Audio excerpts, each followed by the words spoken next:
தந்தையின் ஆணைக்கு இணங்க தாய் ரேணுகாதேவியினுடைய தலையை வெட்டி கொன்ற பரசுராமன் தந்தையிடமே 2 வரங்களை கேட்டு தன்னால் வெட்டுண்டு இறந்துபட்ட தம்பியரையும் தாயையும் உயிர்ப்பித்தற்கான வரணத்தை பெற்றுவிடுகிறார்.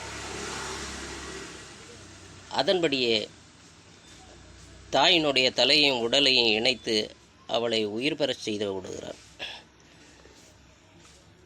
ரேணுகாதேவி அவனுக்கு கூறுகிறாள், மகனே, உன்னுடைய பெயர் நாடு எங்கும் விளங்கும், எனக்கொன்றும் வருத்தம் இல்லை உன் செய்கையால் என்று கூறுகிறாள். பரசுராமனோ, அன்னையே, வாருங்கள், தந்தையிடம் வந்து சேருங்கள், நாம் வழக்கம் போல குடும்பமாக வாழலாம் என்று வேண்டிக் கொள்பவனுக்கு, இல்லையப்பா, என்னதான் உன் தந்தை என்னை மன்னித்து ஏற்றுக்கொள்வார் என்றாலும் கூட என் மனம் நாணுகிறது. ஆகையினாலே நான் செய்த பாவங்களுக்கு பிராயச்சித்தமாக தவம் மேற்கொள்ளப் போகிறேன். என்னை தனித்து விடுத்து நீ செல்லுவாயாக என்று கூறியிருக்கிறார். காலங்கள் கடக்கிறது. ஒரு நாள் இந்த ஜமதகனி முனிவரை பார்ப்பதற்கு கார்த்தி வீரியார்ஜுனன் என்ற மன்னன் வருகிறவன் தனித்து வரவில்லை. அவன் தன்னுடைய சேனை சகிதமாக வந்து சேருகிறான். ரிஷியை ஜமதகனி அவனை ஆதரித்து ஆசி கூறி நல்விருந்தையும் கொடுக்கிறார். விருந்து உபச்சாரங்களால் மகிழ்வுற்ற மன்னன், இது எப்படி உங்களுக்கு சாத்தியமாயிற்று? வந்திருக்கிற நாங்களோ பெரும் படையோடு வந்திருக்கிறோம். யாராலும் செய்ய முடியாத சேவையை செய்திருக்கிறீர்களே, ஒரு மன்னன் கூட செய்தற்கரிய காரியமாயிற்று. இத்தனை பேருக்கு ஒரே நேரத்தில் குறுகிய நேரத்தில் உணவளித்தல் என்பது யாருக்கும் எளிய ஒன்று இல்லையே என்று கேட்பவனுக்கு அவன் தன்னிடம் காமதேனு பசு இருப்பதையும் அந்த காமதேனு பசுவை இந்திரன் தனக்கு வழங்கியதாகவும், காமதேனு பசுவினுடைய குணம் என்னவென்று சொன்னால் அது கேட்பதை கேட்கும் நேரத்தில் தரவல்லது என்று கூறவும், உண்ட விட்டிருக்க ரெண்டக நினைப்பவனாக கார்த்தி வீரியார்ஜுனன் இந்த பசுவை எனக்கு தாருங்கள் என்று கேட்கிறான். இல்லை, இது கொடுத்தற்கரியது, இது எவருக்கும் கொடுப்பதற்கு இயலாத ஒன்று என்று கூறும்போது அதை வலுக்கட்டாயமாக அவரிடமிருந்து கவர்ந்து சென்று விடுகிறான் கார்த்தி வீரியார்ஜுனன். இந்த கார்த்தி வீரியார்ஜுனன் எப்படிப்பட்டவன் என்று பார்த்தால் அவனுக்கு துணை கதைகள் அநேகம் வருகிறது. அவர் ராவணனையே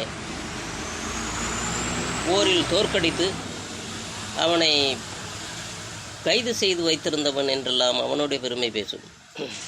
வெளியில் இருந்து வந்த பரசுராமன் அறிகிறான், தங்களிடம் இருந்த காமதேனு பறிபோயிருக்கிறது. அதை கடத்தி சென்றவன் கார்த்தி வீரியார்ஜுனன் என்ற மன்னன்.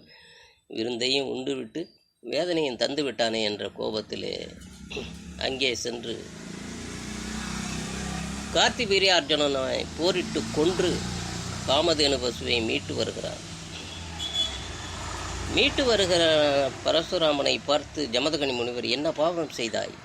ஒரு மன்னனை கொல்லுதல் ஒரு பிராமணனை கொல்லுவதற்கு நிகரானதாயிற்று. இது பாவம் அல்லவா? நாட்டுக்கு அரசன் என்பவன் கடவுளுக்கு சமமானவனாயிற்று. அவனை கொல்லுதல் செய்திருக்கிறாயே. பிராமணன் என்றாலே பொறுமைக்கு அடையாளமானவன் அல்லவா? அதனால் தானே நமக்கு இத்தனை சமூக மரியாதை இருக்கிறது. நீ செய்த பாவம் தீர தெய்வ தீர்த்தங்களெல்லாம் சென்று நீராடி திரும்பி வா என்று அவனை அனுப்பிவிடுகிறான். அது காரணமாக பல்வேறு ஸ்தலங்களுக்கு சென்று பரசுராமர் தன் பாவத்தை போக்குமுகமாக நீராடி வருகிறார்.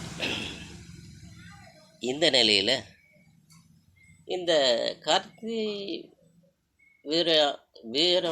அர்ஜுனனுடைய மகன்கள் இது அறிந்து பரசுராமன் தான் இதை செய்திருக்கிறான் என்று அறிந்து அவனை தேடுகிறார்கள். அவன் கிடைக்காத நிலையில் இத்தனைக்கும் காரணம் இந்த ஜமதகனி முனிவர் தானே என்று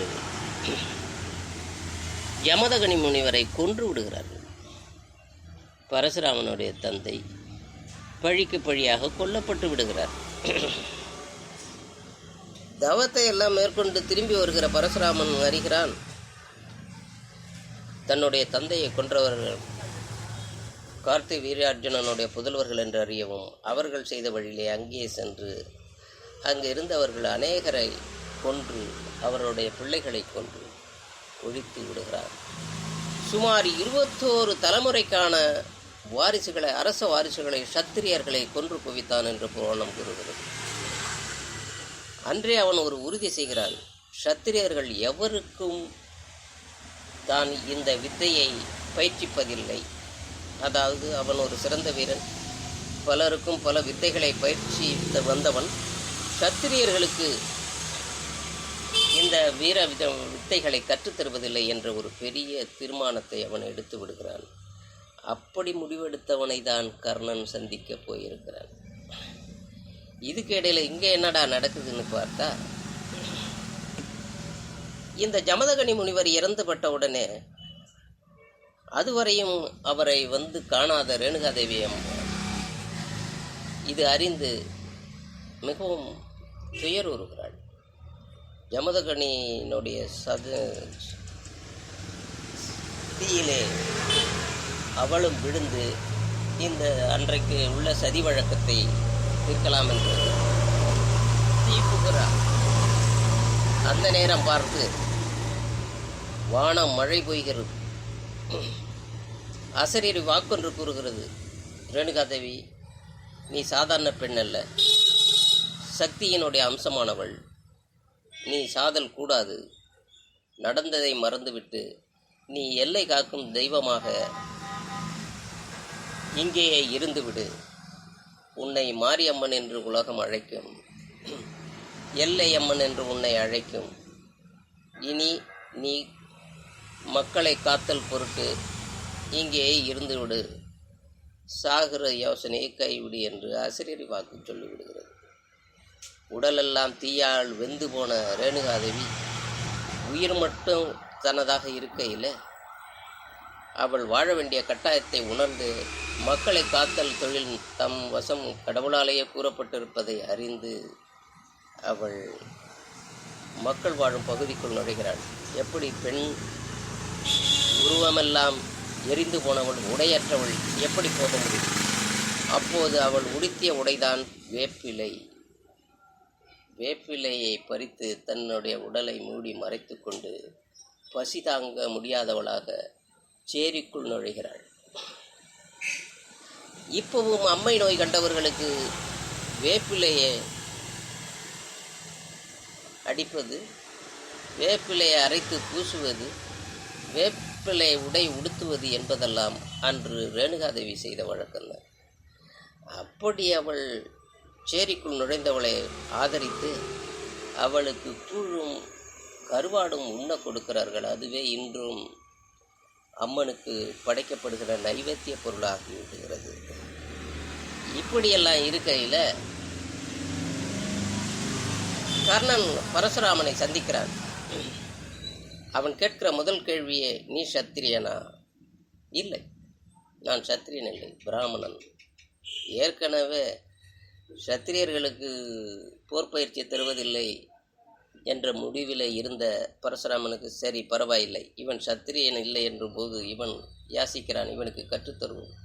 இதே பரசுராமரிடம்தான் துரோணரும் வில்வித்தை பயிற்சி பெற்று தேறி அந்த கௌரவ வம்சத்துக்கே குருவாக இருந்து வந்து கொண்டிருக்கிறார். அந்த வகையிலே கர்ணன் தன்னை ஒரு பிராமணன் என்று பொய் கூறி அவரிடம் போர் பயிற்சி பெற்று வருகிறான். எஞ்சியதை நாளை பேசுவோமா?